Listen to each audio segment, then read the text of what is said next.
ada upah bagi orang-orang yang sungguh-sungguh percaya kepada Tuhan. Ya, kalau kita disuruh percaya, ada dasar untuk percaya, ya rasanya gampang dan mudah. Tapi ketika kita disuruh percaya, tapi nggak ada dasar untuk percaya, itu yang susah, ya. Tetapi ketika kita melakukan dan tetap percaya, maka itu akan diperhitungkan sebagai sebuah kebenaran. Saya pengen kita baca dulu yuk, Roma pasal yang keempat, ayat yang ke-16 sampai ayat yang ke-25. Roma 4 ayat 16 sampai ayat yang ke-25. Firman Tuhan berkata di sana begini, saudara, ya. Kita baca sama-sama 1, 2, 3. Karena itulah kebenaran berdasarkan iman, supaya merupakan kasih karunia, sehingga janji itu berlaku bagi semua keturunan Abraham. Bukan hanya bagi mereka yang hidup dari hukum Taurat, tetapi juga bagi mereka yang hidup dari iman Abraham, sebab Abraham adalah bapa kita semua. Seperti ada tertulis, engkau telah kutetapkan menjadi bapa banyak bangsa di hadapan Allah yang kepadanya ia percaya, yaitu Allah yang menghidupkan orang mati dan yang menjadikan dengan firman-Nya apa yang tidak ada menjadi ada. Sebab sekalipun tidak ada dasar untuk berharap, namun Abraham berharap juga dan percaya bahwa ia akan menjadi bapa banyak bangsa menurut yang telah difirmankan. Demikianlah banyaknya nanti keturunanmu, imannya tidak menjadi lemah, walaupun ia mengetahui bahwa tubuhnya sudah sangat lemah, karena usianya telah kira-kira 100 tahun, dan bahwa rahim Sarah telah tertutup. Tetapi terhadap janji Allah ia tidak bimbang karena ketidakpercayaan, malah ia diperkuat dalam imannya dan ia memuliakan Allah dengan penuh keyakinan bahwa Allah berkuasa untuk apa? Melaksanakan apa yang telah ia janjikan. Karena itu hal ini diperhitungkan kepadanya sebagai kebenaran. Kata-kata ini, yaitu hal ini diperhitungkan kepadanya, tidak ditulis untuk Abraham saja, tetapi ditulis juga untuk siapa? Untuk kita, sebab kepada kita pun Allah memperhitungkannya karena kita percaya kepada Dia yang telah membangkitkan Yesus Tuhan kita dari antara orang mati. Yaitu siapa? Yesus yang telah diserahkan karena pelanggaran kita dan dibangkitkan karena pembenaran kita. Amin, saudara. Wow, enggak? Jadi jangan bilang itu kan cuma untuk Abraham. Ya, dengan jelas ayat ini tadi berkata, ya, lalu Abraham itu percaya, ya, sekalipun tidak ada dasar untuk percaya kalau kita tadi lihat di sana, tetapi Abraham percaya. Malah dikatakan di sana, ya, ia diperkuat dalam imannya dan ia memuliakan Allah. Kenapa dia percaya? Terhadap janji Allah ia tidak bimbang. Apapun keadaannya, saudara, seringkali kita itu cuma baca Alkitab, lalu kita cuma lihat, tapi jarang dari kita yang mau belajar sungguh-sungguh. Yes, aku mau, ya, mengimani itu. Abraham dikatakan tidak ada dasar untuk dia percaya dan berharap. Nggak ada dasar. Kenapa? Janji Tuhan datang kepada Abraham. Umurnya sudah berapa dikatakan tadi? 100. Dan istrinya sudah menopause, ya, sudah mati haid. Di mana kata orang bilang berkata bahwa dia sudah tidak mungkin. Dan memang kalau kita melihat, ya ini sih terlalu ekstrim. Ini melawan hukum para medis. Orang sudah tidak menstruasi, mati haid, bagaimana mungkin bisa punya anak? Tapi seringkali kita ini lebih percaya apa yang kelihatan, apa kata manusia daripada apa kata Tuhan. Makanya Tuhan tidak memperhitungkan itu menjadi upah kebenaran dalam hidup kita. Ya karena ya kita lebih percaya. Ada orang datang sama saya, Bu, saya divonis dokter umur saya tinggal 6 bulan. Saya kena cancer, Bu. Dokter bilang umur saya tinggal 6 bulan. Saya tertawa, saudara. Saya bilang, oh ibu divonis tinggal 6 bulan. Masih lama ya, Bu? Lama nggak, saudara? Kenapa saya bilang begitu? Bu, ibu divonis tinggal 6 bulan. Ada orang nggak divonis besok mati. Iya Pak, ya saudara. Halo? Ibu masih divonis 6 bulan, berarti masih amin. Masih lama, Bu, masih bisa siap-siap, masih bisa buang kepahitan, masih buang. Makanya kita ini pendeta harus berhikmat loh, Pak. Karena jemaat tuh kadang kalau datang tinggal 6 bulan, Bu, terus mau apa? Mau minta diperpanjang. Itu kedaulatan Tuhan. Saya bilang 6 bulan masih lama, Bu. Teman saya itu loh, suaminya lagi main HP di kamar. Pak, aku tak turun masak, siapin kamu makanan ya, supaya nanti kalau udah masak turun ya makan. Iya, 30 menit istrinya masak, naik mau panggil suaminya, udah meninggal di kamar. Dia telepon saya, Bu, kalau saya tahu loh, seandainya saya tidak turun masak loh, mungkin saya lihat waktu dia dipanggil Tuhan. Seandainya ya. Teman saya juga dari Palu datang ke Jakarta, mau liburan sama temennya, sama anak-anaknya di Bandung. Suami istri lagi nunggu bagasi di bandara. Istrinya bilang sama suaminya, Say, kamu tungguin tasnya kalau lewat ya, aku tak ke toilet sebentar. Dari toilet datang, suaminya dicari, mana suami saya, nggak ada. Lu itu kok orang ngumpul-ngumpul banyak. Dia lari, suaminya udah jatuh, meninggal di bandara. Dia ngomong apa? Seandainya lo, aku ndak ke toilet, ngompol, Bu, di celana. Lo ya nggak, saudara? Siapa yang tahu hidup ini siapa? Ya kita semua melakukan seperti biasanya orang kebelat kok, yuk ke toilet lah. Saya tanya, nggak ada tanda-tanda, Bu? Enggak ada, Bu Debi, nggak ada tanda-tanda. Itu juga teman saya yang suaminya kemarin meninggal di kamar.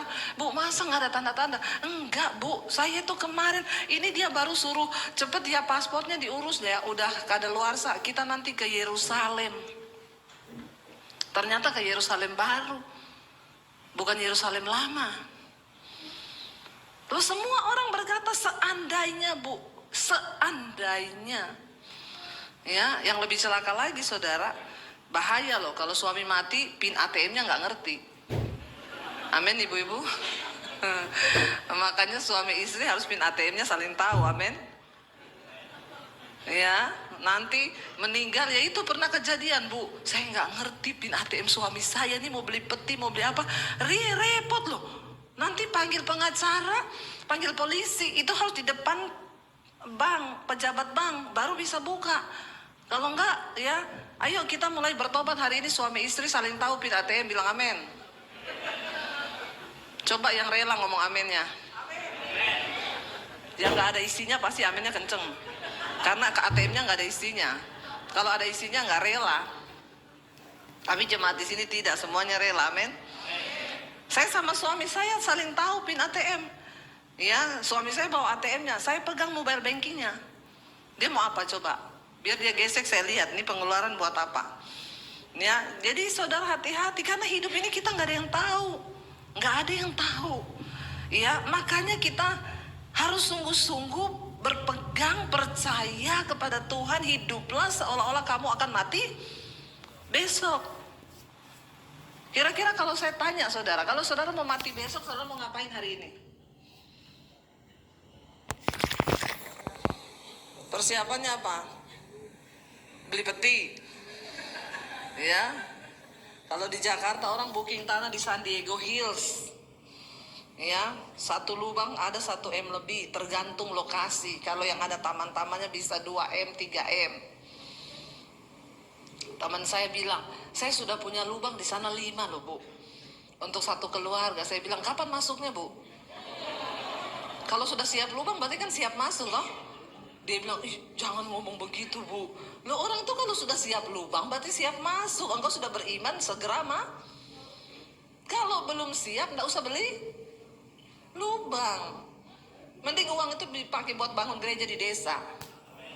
Amin. Nggak usah mikirin matimu. Siapa yang mau kubur, nanti ada juga yang kubur. Yang penting mikir hidupnya ini loh. Amin. Banyak orang tuh salah. Yang dipikir matinya, nanti beli petinya gini, yang ada gambar Yesus, yang harga berapa ratus juta, nanti beli bunganya, nanti kuburnya di sini pakai bajunya apa. Mikir waktu hidup ini, Tuhan, apakah hidup saya ini sudah berkenan? Apakah aku sungguh-sungguh percaya? Alkitab berkata, kenapa Abraham diperhitungkan itu menjadi sebuah kebenaran? Karena Abraham penuh dengan keyakinan ya terhadap janji Allah, ia tidak bimbang. Kenapa Abraham memiliki iman yang begitu luar biasa dan semua rencana Tuhan terjadi atas hidupnya? Karena terhadap siapa? Terhadap janji Allah, dia tidak bimbang sedikit pun. Saudara, saya beberapa tahun lalu saya dapat visi dari Tuhan untuk bangun sekolah Alkitab, sekolah misi. Saya itu ketawa dalam hati, Tuhan, aku ini siapa loh? Siapa aku ini Tuhan? Aku ini bukan orang kaya yang punya harta puluhan miliar. Tuhan suruh saya bangun sekolah. Berulang kali saya dengar suara Tuhan. Tuhan tuh ngomong gini, aku gak cari orang yang punya uang. Aku cari orang yang punya iman. Sebab yang dapat mewujudkan semua proyekku di dunia ini bukan uang, tetapi iman. Tuhan bilang, uang itu aku yang punya. Tapi iman itu engkau yang harus memiliki dan timbul dari dalam dirimu. Saya cuma bilang sama suami, ya udah, saya tidak dapat visi bangun gereja. Di Jakarta semua tanya, ibu kapan buka gereja? Saya mau ke gerejanya ibu, gak usah, gereja saya di YouTube aja. Kamu dengar di YouTube, imanmu bertumbuh selesai. Sudah banyak gereja lah di Jakarta. Semua pada buka gereja. Gereja sudah menjamur. Yang heran, tidak ada pertambahan jiwa. Yang ada cuma perputaran jiwa. Berputar-putar di situ saja. Kepahitan sini pindah, sana pindah sini. Ya, di sini tidak. Semua bertobat. Amin. Aminnya biasa aja. Gak usah sambil mengintimidasi saya. Haleluya. Ya, jadi saya bilang, saya berdoa, Tuhan taruh visi apa? Nah, Tuhan itu berbicara secara pribadi kepada saya. Hari ini, semua orang bicara tentang penuaian.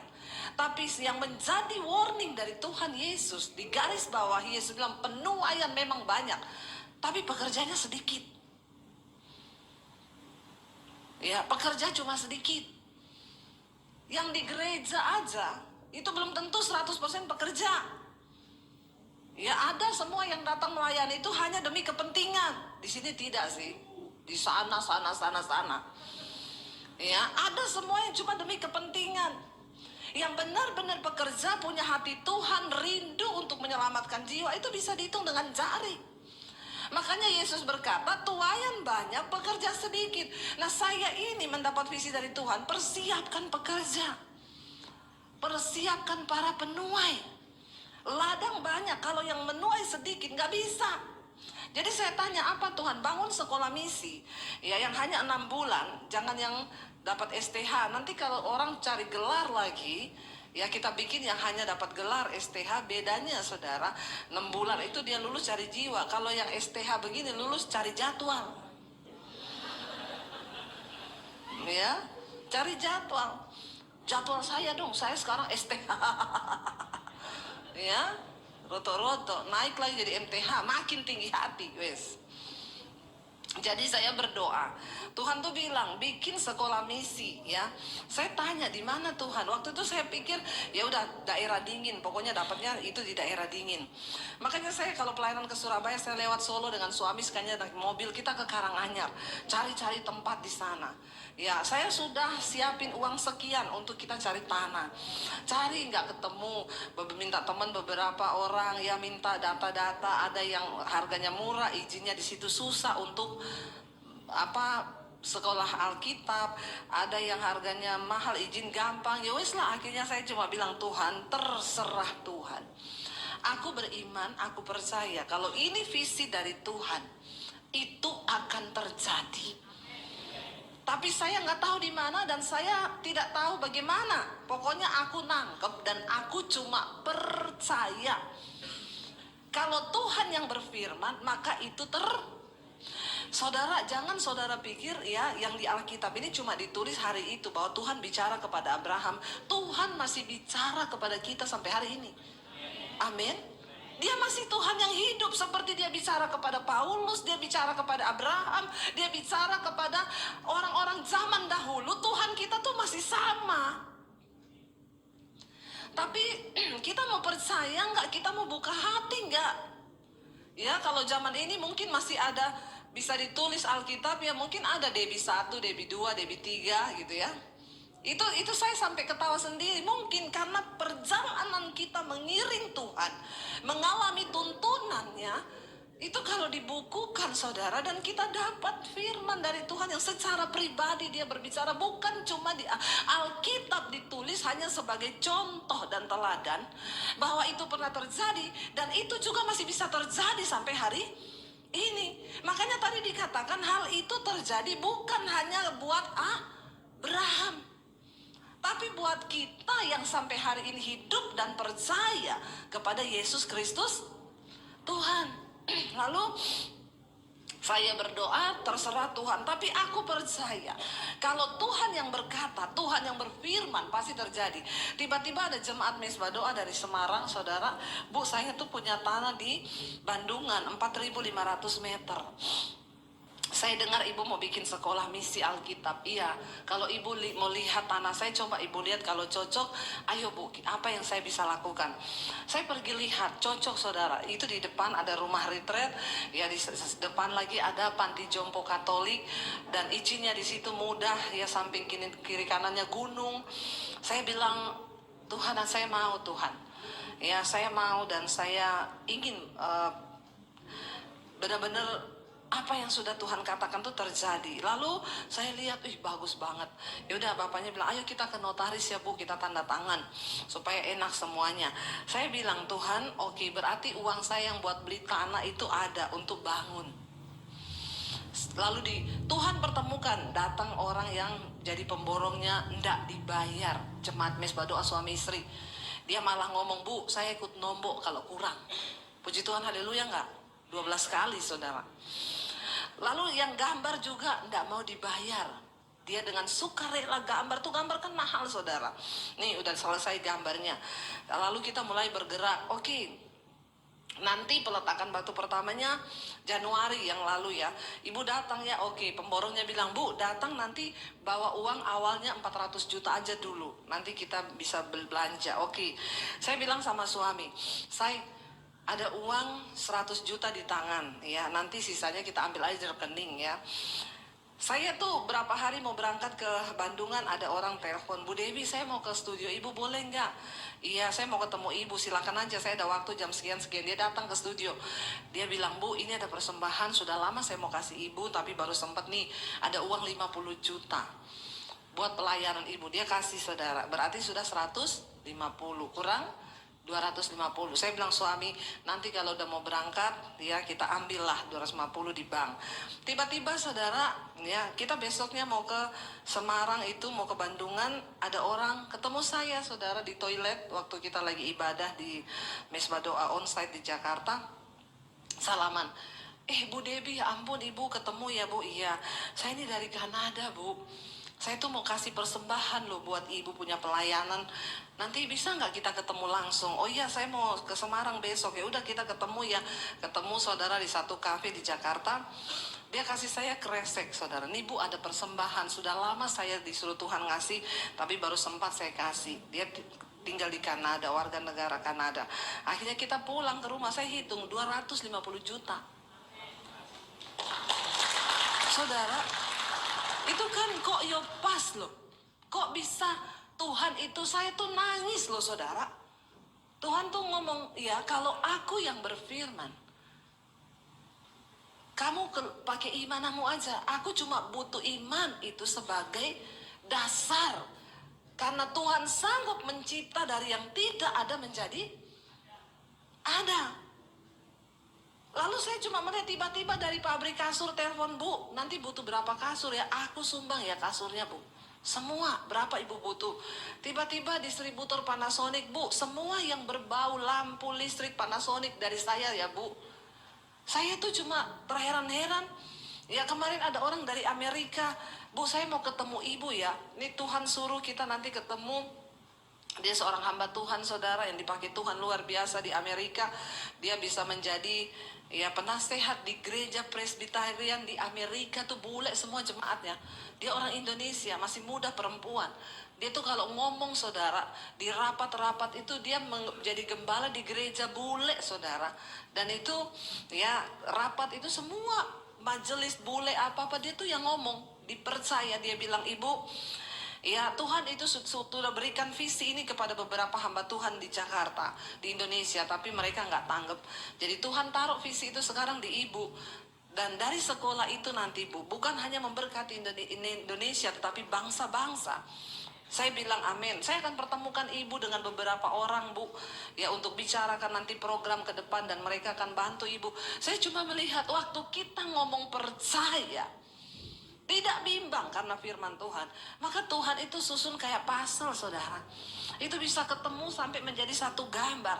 Dan kemarin Januari sudah peletakan batu pertama. Kemarin saya juga mampir ke sana. Sekarang sudah berdiri saudara. Kita targetkan Juni jadi, dan Juli kita sudah mulai bergerak. Karena pekerja harus disiapkan. Hari-hari ini pelayanan saya dan suami, kami bikin seminar hamba-hamba Tuhan di berbagai kota. Saya melihat, ya ini nanti saya pulang dari sini ya hari Selasa, hari Senin balik, besok hari Selasa saya harus berangkat ke Manado. Ya sudah ada 1.500-an hamba Tuhan yang mendaftar untuk ikut seminar dari berbagai gereja. Saya melihat hari-hari ini saudara, ya penuai pekerja hamba-hamba Tuhan harus dipersiapkan. Kita nggak mungkin bisa menuai kalau tidak dipersiapkan semuanya. Gereja ya harus bangkit dengan iman. Jangan tidur saudara. Ayo mulai bergerak. Ya mulai bergerak, bangun iman. Dan engkau akan melihat Tuhan itu masih melakukan perkara-perkara ajaib. Dan dari yang tidak ada itu bisa menjadi ada. Ya ada pergerakan Tuhan yang akan terjadi sebelum kedatangan Dia yang kedua kali. Kita melihat hari-hari ini adalah hari-hari yang terakhir, makanya kita bangkit. Jangan cuma karena perkara-perkara penghidupan iman kita menjadi lemah. Cuma masalah nggak ada duit, masalah tersinggung, masalah kepahitan. Hello, engkau dipermainkan terus sama iblis. Ya nggak usah peduli yang begitu-begitu. Ayo kita bergerak bersama, tangkap apa yang Tuhan mau. Ya, dan saya melihat saudara, semakin puji Tuhan nanti siang mungkin saya akan tayangkan bagaimana pelayanan kami. Ya di tengah masa pandemi kita bisa bangun puluhan gereja di desa-desa. Dari yang tidak ada bisa menjadi ada. Dan di sini Abraham berkata, dia tidak bimbang, dia tidak ragu. Kenapa? Karena ketidakpercayaan, karena keadaan yang sudah tidak mungkin. Umur 100 tahun, istrinya sudah mati haid. Makanya istrinya tuh bilang, dia bilang sama suaminya, Pak, kayaknya dari aku udah gak mungkin deh punya anak. Aku ini udah menopause. Ya mungkin memang kamu akan punya anak, tapi dari pembantu kita si Hagar. Ya lalu istrinya, satu kegagalan Abraham itu hanya karena dia mendengar istrinya. Jadi tidak selamanya istri-istri ini juga ngomongnya betul. Kadang-kadang menyesatkan suami. Istri-istri hati-hati ya, bertobat ya. Jangan kau melemahkan iman suamimu ya. Abraham itu tercatat sebagai memang bapak orang beriman, bapak orang percaya. Tapi waktu disuruh tiduri Hagar, kenapa dia tidak tengking ya? Atau ngomong ke istrinya, enggak boleh loh, kamu itu apa ini yang kamu pikirkan? Hanya dari kau. Ketika dikasih perempuan Hagar, orang Mesir, saudara, orang Mesir yang paling jelek di sana tuh paling cantik di sini. Jadi putri Indonesia mungkin. Kenapa? Tinggi-tinggi, hidungnya mancung, putih kulitnya. Yang sudah pernah ke Mesir siapa? Pernah lihat cewek Mesir? Apalagi yang naik di kapal Sungai Nil, yang lihat tari-tarian tuh cewek-cewek Mesir menari. Ya, Pak Honggo lihat ya Pak. Nah, jangan sering-sering ya Pak. Ya, itu saudara, seperti itu Hagar itu cantik. Orang Mesir lah, cuma satu itu loh kegagalannya Abraham itu, ya iman kalah sama Imron. Makanya juga ibu-ibu itu ya bertobat ya, jangan sampai suamimu kau sesatkan. Ya, ndak ada iman di situ. Abraham nggak ngomong, jangan ya Sarah, ndak boleh loh. Aku tuh punya anak dari kamu. Ketika disuruh sama Sarah, mungkin dari pembantu kita, dan zaman itu wajar. Kalau istri nggak bisa beri anak kepada suami, maka suami bisa ambil gundik siapapun yang dia mau, atau dari pembantu. Ya, Ishak juga seperti itu kan, dari gundik-gundiknya, pembantunya dia punya anak. Ya, dan seperti itulah memang pada zaman itu. Ya, zaman sekarang tidak boleh bapak-bapak. Amin. Dan zaman sekarang mana ada juga istri rela bilang ya sudah sama pembantu aja inem. Ya nggak mungkin ya zaman sekarang. Nah akhirnya Abraham disitulah ya dia gagal ya untuk ya dia tetap percaya dia bakal punya anak, tapi ya akhirnya ketika Sarah menyuruh dia begitu lalu dia jatuh. Tetapi Abraham dikatakan dia tetap percaya bahwa dia akan menjadi bapak segala bangsa. Dari dia akan lahir keturunan yang tidak terhitung jumlahnya. Ya, dan ayat ini berkata, dia tidak bimbang ya, karena ketidakpercayaan malah ia diperkuat dalam imannya dan ia memuliakan Allah. Kalau saudara hari-hari ini melihat keadaanmu rasanya nggak percaya, muliakanlah Tuhan, nyanyi saudara, supaya engkau percaya. Waktu imanmu rasanya mepet, waduh saya tuh ingat di sini ya, dulu kota Solo ini kota yang penuh perjuangan bagi kami, saya dan suami. Saya dulu tinggal di Mojosongo ya. Kalau pelayanan tuh kadang harus ke daerah Solo. Saya sering loh dulu ngisi di pabriknya Bapak loh Pak. Tapi dulu Bapak tidak memperhitungkan saya. Karena memang saya belum ada apa-apanya dulu. Saya tuh kalau khotbah di pabriknya Pak Honggo saudara, dari Mojosongo saya naik motor loh Pak. Naik motor sampai ke Teluan. Ya panas saudara. Habis itu saya khotbah, saya pulang lagi. Saya bawa motor sendiri Pak dulu. Ya, karena suami juga ya ada pelayaran sendiri. Jadi ya itu saya dari Mojosongo sampai ke Teluan sana. Pelayanan ke Jaten, naik motor saya sendiri ya. Itu jadi kota ini kota yang penuh pengalaman bagi saya, penuh kenangan ya, pahit dan manis. Ya, bersama dengan Tuhan. Ya, dan akhirnya saya waktu itu dapat panggilan untuk meninggalkan kota Solo. Saudara tahu, saya tuh setiap hari kalau pelayanan naik motor sendiri, air mata saya tuh mengalir di atas motor. Saya tuh ngomong, Tuhan ada apa ya? Kenapa saya tuh nangis terus? Saya kayak merasakan hati Tuhan. Lalu satu saat saya udah nggak tahan, saya ini nangis bukan karena banyak cicilan, ya cicilan banyak, tapi nggak pernah nangis karena cicilan saya. Saya nangis karena saya merasakan sesuatu. Lalu akhirnya waktu itu pelayanan di Persekutuan Doa Harmoni, kalau saudara ingat yang sekarang jadi apa Mangkunegaran itu loh. Di situ dulu ada Persekutuan Harmoni kan, saya pelayanan di situ. Itu sekarang jadi apa ya saya? Saya lihat udah rame ya tempat itu sekarang, Wedangan ya. Wedangan yang di pojok itu loh. Itu dulu di situ tempat doa, di situ tempat doa. Waktu saya dulu ada koperasi di situ, ada di samping koperasi itu ada tempat doa. Nah, waktu saya tuh dapat panggilan Tuhan itu, Tuhan tuh ngomong, kamu harus ambil doa puasa. Aku tuh mau bicara sesuatu. Akhirnya sekarang jadi apa di situ, Bu? Yang kopi itu di samping itu. Di Mangkunegaran itu Omah Sinten. Nah, Omah Sinten, omahku orang Sinten. Nah, omahnya Debbie Basir dulu itu.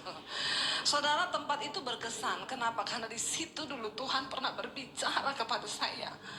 Waktu itu saya dapat suara Tuhan bahwa Tuhan itu akan menyatakan sesuatu. Saya puasa. Saya datang ke situ, saya berdoa. Saya bilang sama teman saya yang urus persekutuan itu, Ci, aku tak pinjam tempat, mau ngapain? Saya mau berdoa. Jadi saya datang di situ naik motor, saya berdoa di situ. Saya tanya, Tuhan apa yang kau mau sampaikan? Tuhan tuh banyak bicara hari itu, ngomong gerejaku hari-hari ini seperti ini, hamba-hambaku seperti ini, mereka menyakiti hatiku gini. Karena itu aku akan memilih kamu akan pergi tinggalkan kota ini seperti Abraham. Lalu saya berdoa, saya nangis di situ. Tuhan ngomong, aku akan memakai kamu gini. Saya nangis saudara, cuma saya sendiri. Saya doa puasa sendiri, besok saya datang lagi. Sampai saya dapat Tuhan tuh ngomong, aku akan bawa kamu keluar dari kota Solo ini. Saya simpen itu, saya bilang Tuhan, kalau memang ini dari Tuhan, Ya pasti Tuhan juga bicara sama suami saya. Nggak mungkin tuh saya dapat sendiri. Satu kali ya suami saya tuh, kita lagi duduk-duduk ya di rumah, dia bilang gini, "Say, kamu rasa nggak sih kayaknya Tuhan tuh mau bawa kita pindah ya dari Solo?" Waduh, saya kaget saudara di situ. Saya bilang, "Kok kamu mau bisa ngomong kayak gitu? Kenapa?" "Enggak, aku rasa aja." Tuh saya bilang sama dia, "Iya, saya juga dapatnya begitu." Lalu dia bilang, "Kira-kira kemana ya Tuhan mau pindahkan kita ya?" Dia langsung ngomong ke Batam. Terus saya bilang, "Kenapa kamu yakin banget ke Batam?" Karena dulu saya sekolah Alkitab di Bandung. Dia bilang, "Itu saya sebenarnya mau ditugaskan ke Batam. Tapi saya bilang, saya udah punya pacar di Solo dan kita akan menikah. Jadi saya pulang lagi ke Solo." Saya bilang, "Ya kita jangan menetapkan di Batam apa di mana ya, kita berdoa saja supaya Tuhan yang buka jalan." Lalu saya ingat ada satu hamba Tuhan dulu, dia pernah ngomong sama kita berdua. Waktu dia datang ke Solo, dia bilang, "Kamu berdua, ayo ikut saya ke Jakarta." "Oh enggak Pak, kita di Solo panggilannya." "Enggak, kamu itu bukan di Solo loh, kamu berdua itu di Jakarta panggilannya." "Oh enggak Pak, kita baru beli rumah di Mojosongo. Dan bagi saya, kalau saya sudah beli rumah, ya itu sudah peneguhan bahwa kita memang di Solo tinggalnya." Dia bilang, "Enggak, gini aja, kalau satu saat kamu dapat panggilan Tuhan, nanti hubungi saya ya." Saya bilang, "Enggak, kita di Solo."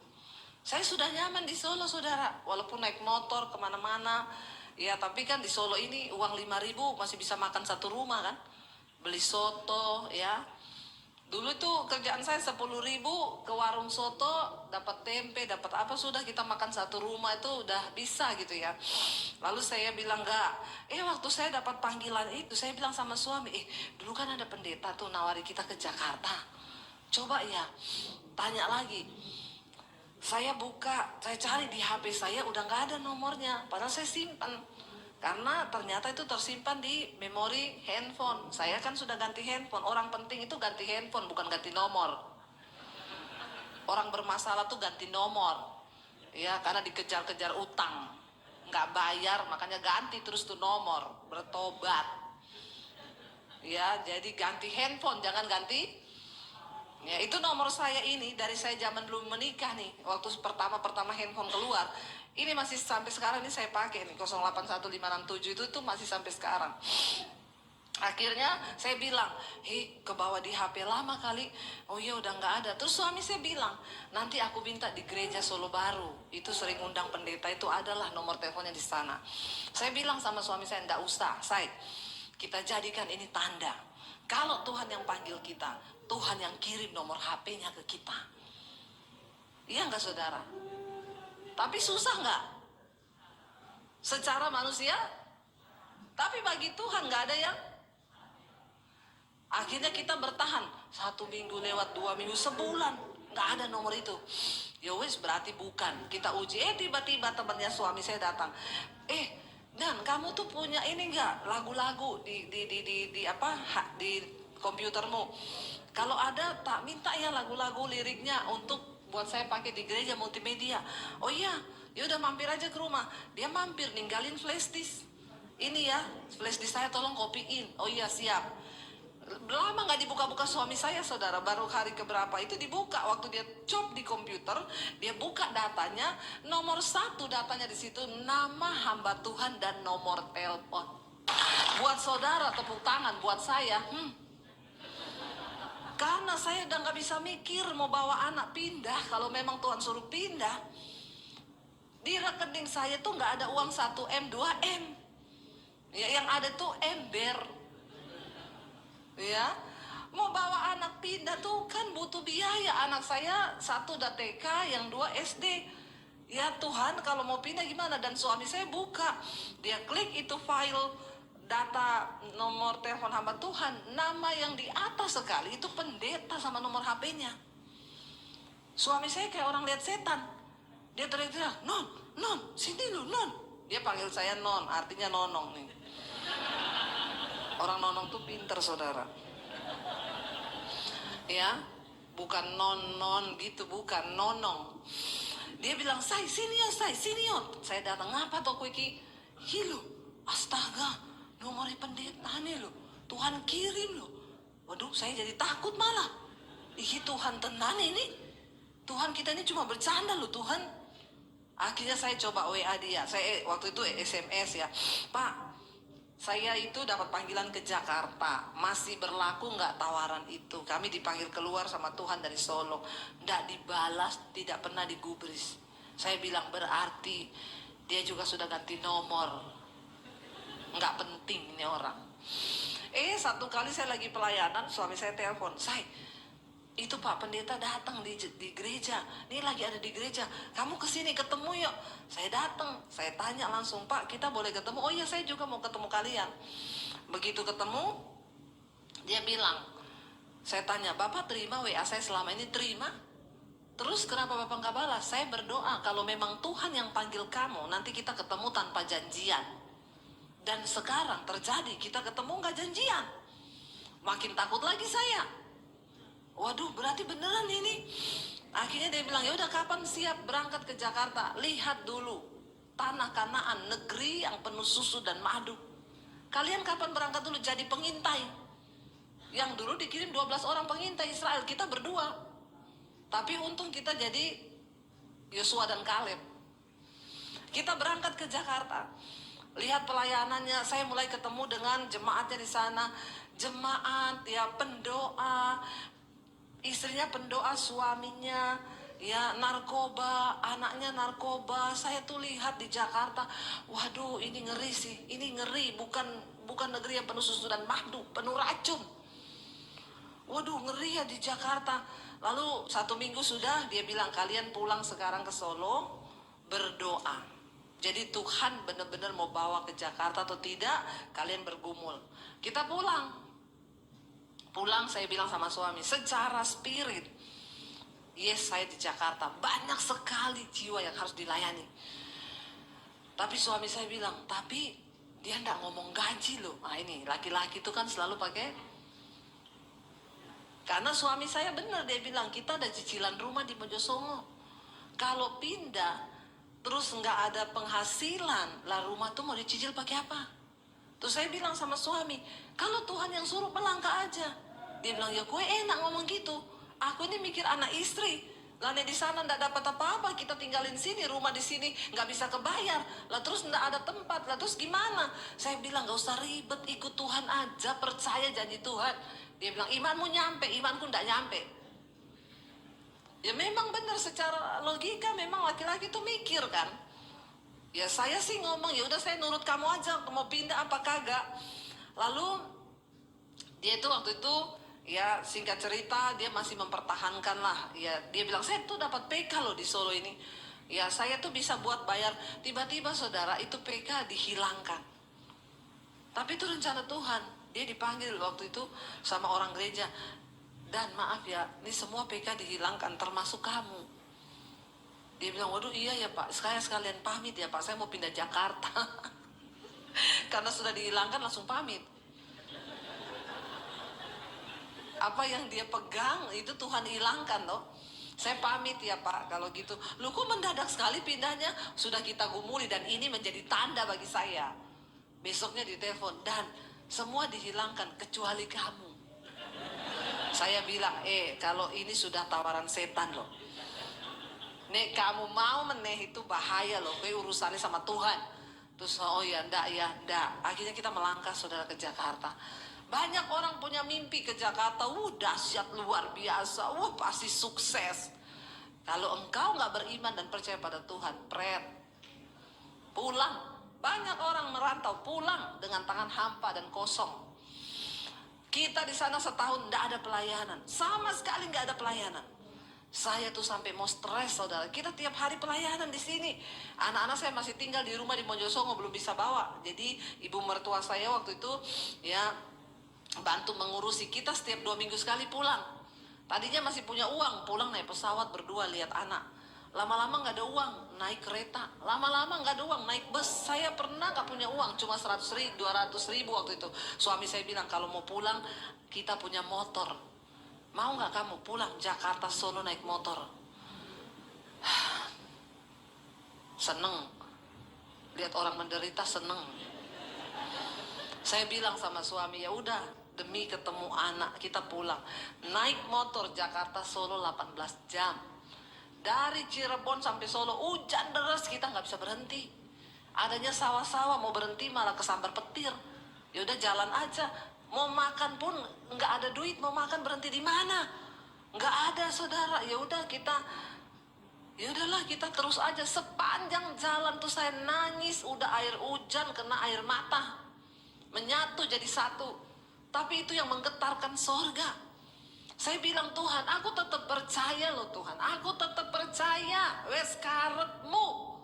Dengan bercucuran air mata, aku tahu janji yang kau berikan bahwa akan ada perkara besar nanti di Jakarta. Tapi aku nggak tahu caranya gimana. Ini aja kita nggak ada duit sama sekali.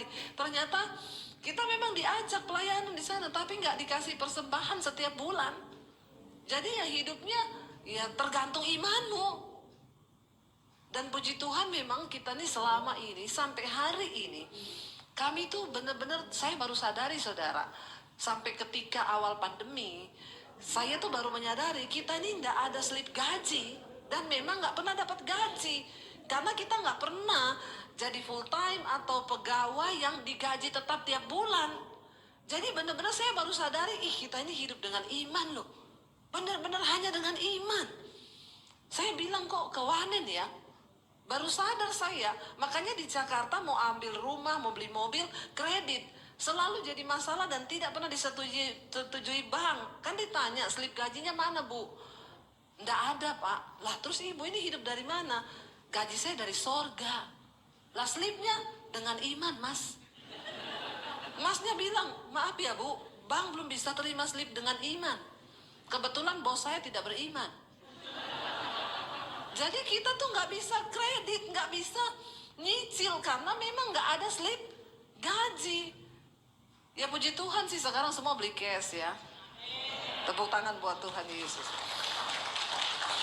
Saya melihat saudara, hari ini kalau Tuhan berkati kami bisa sampai sekarang. Ya kita kemarin pulang naik mobil saudara. Suami saya tuh bilang, saya ingat nggak dulu kita loh pulang naik motor loh, panasnya itu kayak gini. Saya bilang, oh ya Tuhan tuh ajaib. Dikatakan saudara firman Tuhan di sini, kenapa Abraham bisa melihat semua janji Tuhan itu terjadi? Ya, dengan penuh keyakinan dikatakan di sini, Abraham percaya bahwa Allah berkuasa untuk melaksanakan apa yang telah ia janjikan. Itu dasarnya Abraham percaya. Allah yang janji, maka dia yang berkuasa melakukan. Saya tanya saudara, kalau hari ini Pak Honggo janji sama saudara kasih duit, saudara percaya nggak? Pak Dayat yang aminnya kenceng loh Pak. Ya, berarti saya yakin loh, kenapa Pak Dayat aminnya kenceng? Karena dia kenal Pak Honggo. Kalau dia janji pasti dikasih, ya nggak Pak? Tapi Bapak nggak pernah janji loh sama saya ya. Janji dong Pak. Ya, saudara ya, kalau Pak Honggo yang janji ya Pak Dayat percaya karena hubungan mereka tuh baik, tiap hari ketemu.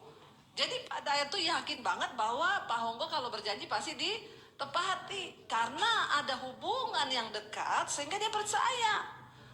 Nah saudara, kalau ada orang yang janji sama saudara, yang pegang kamera ini tiba-tiba janji sama saudara, saudara percaya nggak? Enggak loh. Mas sudah kamu pensiun saja. Semua tidak percaya loh. Kenapa enggak percaya? Karena kita nggak kenal dia kan. Namanya aja saya nggak tahu. Pengenalan kita kepada Tuhan itu akan menentukan rasa percaya kita kepada Tuhan. Karena itu saudara, kenali Tuhanmu. Banyak baca firman. Abraham itu nggak ragu. Apalagi dikatakan di sini Tuhan yang berjanji. Nah kalau Tuhan yang berjanji, dia tepati nggak saudara?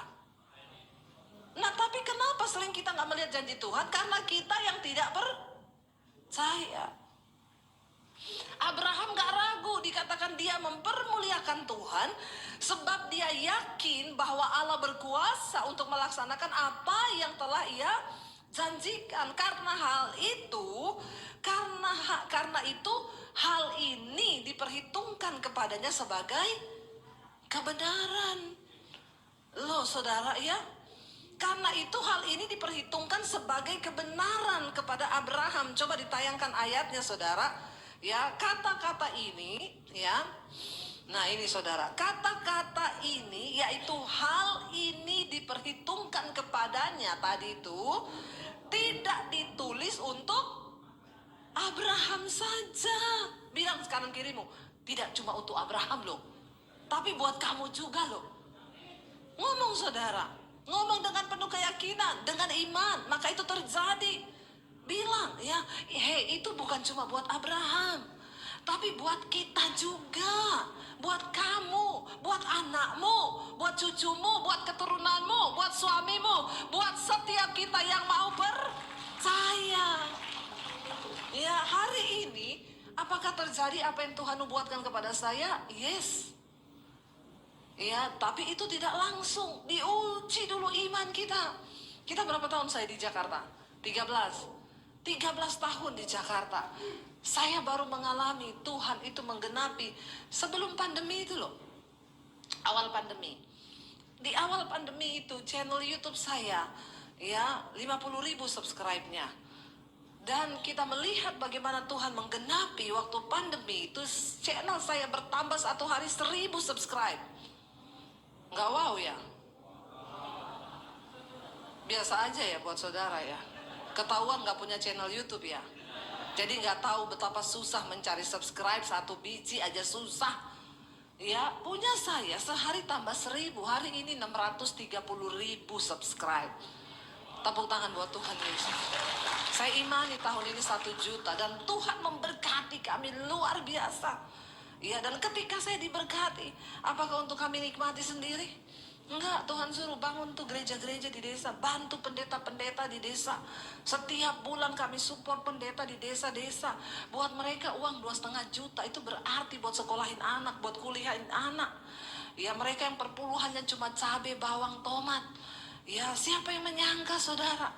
Ya, apa yang kita lakukan rasanya ya tidak mungkin, tapi waktu engkau percaya, saya melihat kayak sekolah ini Tuhan, wow. Ya, sudah berdiri dan saya belum keluar uang. Ya, saya cuma melihat apa yang Tuhan buat itu, saya cuma wow. Apa yang kami nikmati hari ini, saya cuma bisa berkata wow. Apakah itu terjadi karena kuat dan gagah saya? Enggak. Karena ini loh, ayat ini berkata, kata-kata ini, yaitu hal ini diperhitungkan kepadanya, tidak ditulis untuk Abraham saja, tapi bagi Debbie juga, bagi Pak Honggo juga, bagi Pak Dayat juga, bagi Ibu Suklan juga, bagi setiap kita, bagi kameramen juga. Kita hibur dia dong ya, supaya dia tidak kepahitan, saudara tidak percaya kepada dia. Ya, bertobat ya. Dia anak yang baik terlihat dari wajahnya ya. Saudara, bagi setiap saudara dan saya yang mau percaya, dikatakan di sana ya, diperhitungkan bagi kita ya, ditulis, dikatakan ya, bukan untuk tetapi ditulis juga untuk kita, sebab kepada kita pun Allah memperhitungkannya. Jadi jangan main-main dengan kata percaya, karena Tuhan memperhitungkan di dalamnya ada upah. Waktu engkau melihat keadaanmu tidak mungkin, engkau nangis dan bilang, Tuhan, aku mau percaya, itu tuh sudah diperhitungkan. Katakan. Yang tidak percaya aminnya juga redup, maka tidak akan terjadi.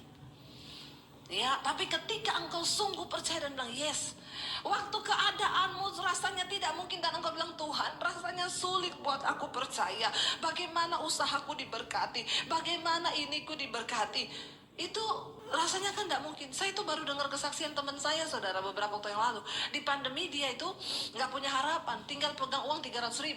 Teman-teman lamanya datang, lu tinggalin aja jadi gembala. Lu ngapain jadi gembala? Lu dari dulu hidup kaya. Ya, dia bilang, Bu, kalau ibu prosesnya dari miskin OTW kaya loh. Nah, saya dari kaya OTW miskin. Saya bilang selamat, sama-sama menderitanya. Jadi baku gantian dulu kita. Ya. Dia bilang, tapi berat loh, Bu, dari kaya OTW miskin. Tapi saudara, ketika dia dapat tawaran balik aja ke dunia sekuler, tinggalin penggembalaan, dia ngomong, enggak, aku sudah bernasar kepada Tuhan untuk mengiring Tuhan dan menjadi gembala. Aku akan tetap percaya. Saudara, tiba-tiba dia ketemu temennya. Ya, temennya itu lumayan punya jabatan. Ngobrol-ngobrol, gimana kabarmu? Dia bilang baik, gini-gini. Besoknya dia ketemu temannya satu. Dia bilang temannya itu curhat, bukan orang Kristen. Gua nih mau buka pabrik loh, tapi izinnya susah, gini. Kamu bisa nggak bantu? Oh iya, nanti coba gua kenalin ya sama temen gua. Diurus, saudara, akhirnya bisa buka pabrik. Pabriknya bisa jalan, semuanya. Ya tadinya dihalangi kan sama oknum-oknum yang minta uang, diperes, gini. Akhirnya dia ketemuin. Tiba-tiba temennya itu bilang, bro, thank you ya, pabrik saya udah jalan, minta nomor rekening dong. Di tengah kesulitan, di tengah pandemi, yang uangnya udah nggak ada dan dia hanya hidup menumpang dari mertua. Dia bilang, Tuhan, aku percaya Engkau panggil aku jadi gembala, nggak ada sia-sia. Tiba-tiba minta nomor rekening, dia kasih. Nggak berharap apa-apa, nggak berpikir apa-apa. Saudara, tapi lama, dia bilang hampir sebulan kali, Bu, minta nomor rekening, nggak transfer. Tiba-tiba transfer. Dia lihat, saudara, kaget. Berapa? 50 miliar. Saudara dengar syok kan? Jangan bunuh diri ya. Dengar berkatnya orang. 50 miliar. Saya aja belum sampai di situ, Bu. Dia ngomong, kamu ulang tahunnya kapan? 2 bulan lagi. Ya, nanti gua kasih lagi 50 M lagi. Jadi 100 miliar di tengah masa pandemi. Wow nggak? Jangan dipikir nanti gila. Tapi itu yang namanya kata-kata hal ini Tuhan itu memberi sesuai kadar dan kapasitas. Makin besar rasa percayamu, maka makin besar pun kemuliaan Tuhan itu diperhitungkan kepada kita. Loh, dia besar loh. Saya bilang kenapa besar? Dipertaruhkan antara menggembalakan sama turun kembali ke kerjaan lama. Ditawarin, udah kalau lu mau kita langsung kasih nih perskot di depan untuk kamu balik ke kerjaan lama.